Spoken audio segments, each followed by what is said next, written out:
সংগ্রামী উপস্থিতি, আপনারা দেখতে পেয়েছেন 5 আগস্টের পরবর্তী সময়ে একটি সম্প্রদায়ের কাছে, একটি গোষ্ঠীর কাছে, যাদের কাছে ছাত্র দলের আত্মত্যাগ খুব প্রশংসিত হয়েছিল, কিন্তু ছাত্র দলের কোনো প্রচার, ছাত্র দলের কোনো ভালো কাজ তাদের পছন্দ হয় না। তারা ছাত্র দলের প্রতিটি ভালো কাজের বিপরীতে একটি ন্যারেটিভ তৈরি করতে চায়, যেখানে ছাত্র দলকে দোষী করা যায়।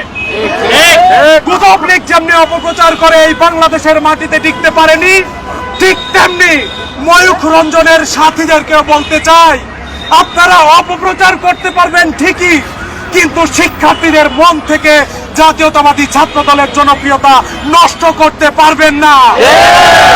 আর আপনাদের এইসব অপপ্রচার যদি অব্যাহত থাকে, আপনারা তো দেখেছেন পরশুদিন সিনেট ভবনের ঘটনাকে কেন্দ্র করে তারা কিভাবে অপপ্রচার করেছিল যে ঢাবি বিসি প্রক্টরকে হেনস্থা করা হয়েছিল।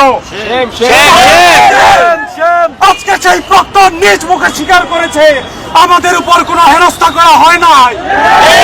তাহলে এই অপপ্রচার কারা করলো প্রশ্ন থেকে যায়। ঢাকা বিশ্ববিদ্যালয় প্রশাসনকে এই ঘটনাকে তদন্ত করে ব্যবস্থা নিতে হবে।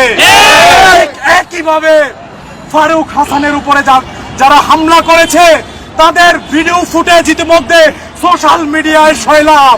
তাদেরকে চিহ্নিত করুন, তাদেরকে বিচারের আওতায় আনুন।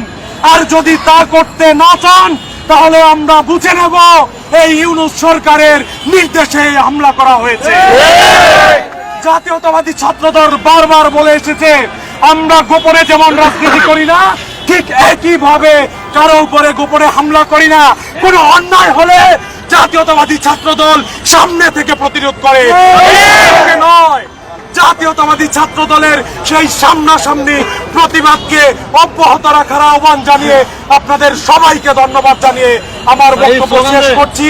বাংলাদেশ জিন্দাবাদ, বাংলাদেশ জাতীয়তাবাদী ছাত্র দল জিন্দাবাদ।